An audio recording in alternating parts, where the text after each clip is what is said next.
The 17 News at Sunrise podcast is brought to you by Clinica Sierra Vista. Welcome back to the 17 News at Sunrise podcast, where we share your news on your schedule. Working in the spirit of the Golden Empire, this is 17 News at Sunrise.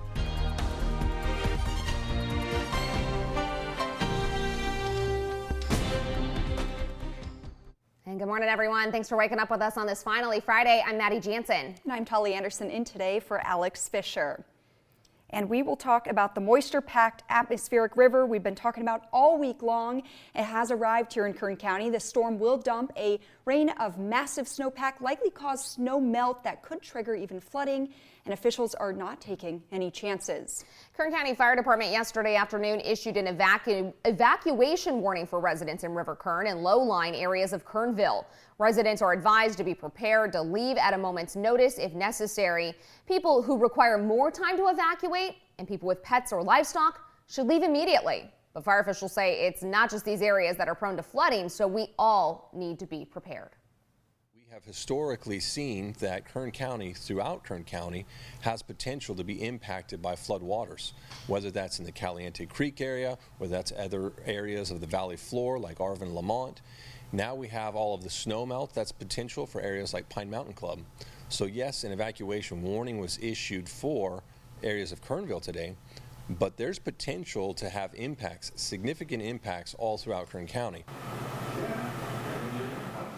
The Kern County Fire Department has activated an incident management team, which includes local law enforcement, the Red Cross, and other agencies to manage the storm response and send resources wherever needed in the coming days.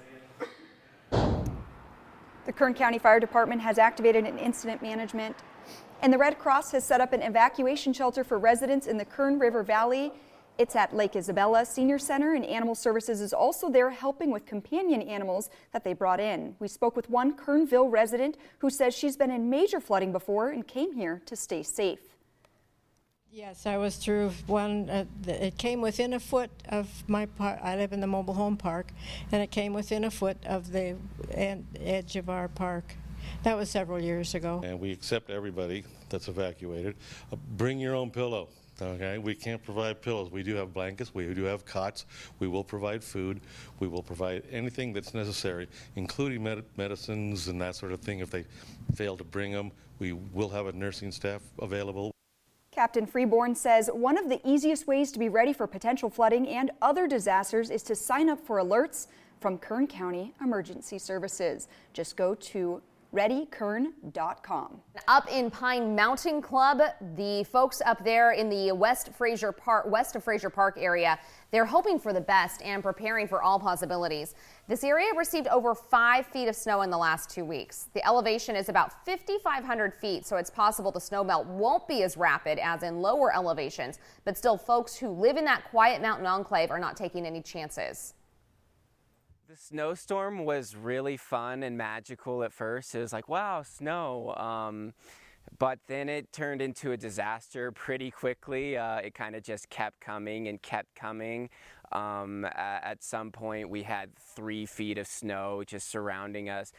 It was all over the decks. I was shoveling like a madman to make sure our decks didn't collapse. We are totally filled on propane, so we don't have to leave the house. We have plenty of food so that we don't have to go anywhere, because the roads could get, really icy as the temperatures get lower in the night. Most people don't prepare for that. They just think everything will be fine and they can flip the channel and watch another station. It don't work that way. When your car stalls out, you got to step out in the rain. If you're not prepared, you're in trouble. More than a few residents of Pine Mountain Club found themselves snowed in after the last storm. A huge team of volunteers joined with county firefighters who on their own time helped plow the roads in PMC. And if you live in an impacted area, you're encouraged to move somewhere safer until the storm is over. But if you can't, be sure to prepare your home for water with Sandbags. Lamont, Lake Isabella, Walker Basin, Lebec, McFarland, and Tehachapi have all received sand from Kern County Public Works in anticipation of the heavy rainfall. One family we talked to in Wofford Heights jumped at the opportunity to protect what they can. Our driveways are all dirt roads, so just putting the sandbags in front of our driveways. Just stay safe and stay inside as much as you can.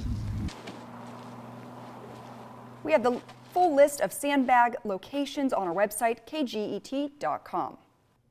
Climate change is making winters warmer and shorter, but because a warmer atmosphere holds more moisture, the likelihood of heavier snowfall is greater.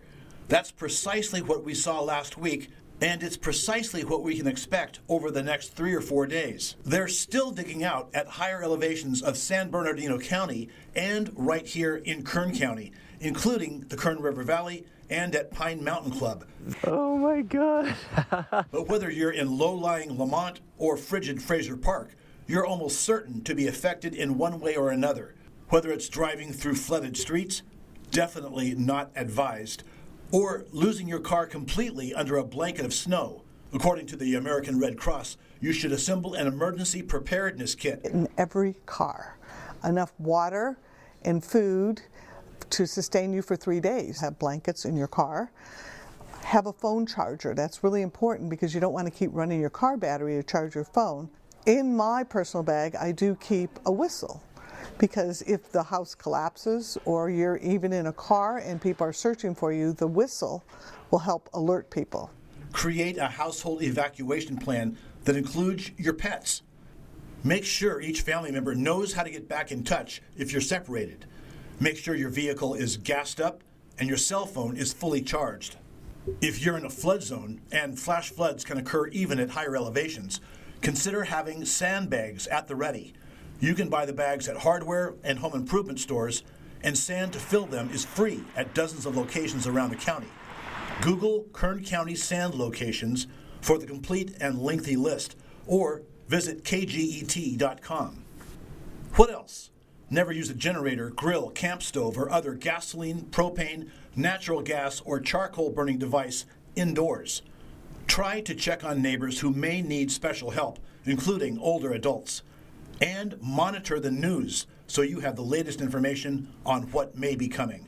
In Bakersfield, Robert Price, 17 News. And a reminder, the Red Cross has set up an evacuation center for residents in the Kern River Valley. It's at the Lake Isabella Senior Center. Animal Services is also there helping people with companion animals. One of the easiest ways to be ready for potential flooding and other disasters is to sign up for alerts from Ready Kern Emergency Services. Just go to readykern.com. In your 17 Crime Watch, parents and guardians of students at McAuliffe Elementary School received a message yesterday afternoon saying a student was making threats to the school. The administration says it acted swiftly by contacting the Bakersfield Police Department, and police say the investigation found the threat was not credible. It's not yet clear if any arrests have been made. New information this morning about the convicted felon who opened fire on 3 LAPD officers earlier this week. The shooting happened Wednesday night in the neighborhood of Lincoln Heights. Records show the suspect, 32-year-old Jonathan Magana, has a long criminal history, including charges of battery on a police officer and illegal possession of a firearm. He also had previous convictions for felony robbery and selling methamphetamine. He was last arrested in October and released a day later. All 3 veteran officers who were shot are expected to survive. Police have not said whether Mangana was shot by LAPD, shot himself, or died of another cause. A tear gas canister successfully flushed a DUI suspect out of his pickup truck following an hours-long standoff in Compton. Now take a look at this video. The man briefly fled on foot down an alley before surrendering to deputies. Earlier in the standoff, the driver attempted to back into a police officer's car, but the patrol car boxed him in. A previous attempt to force the driver out with tear gas was failed when he threw it out of the driver's side window, and the driver was also seen huffing something out of a giant tank in between, yelling at officers. He's now facing several charges, including reckless driving, DUI, and assault with a deadly weapon against an officer. Working in the spirit of the Golden Empire, this is 17 News at Sunrise.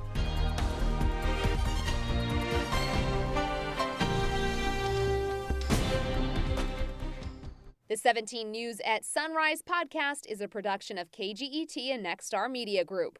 For more on all of the headlines in today's show, head to kget.com.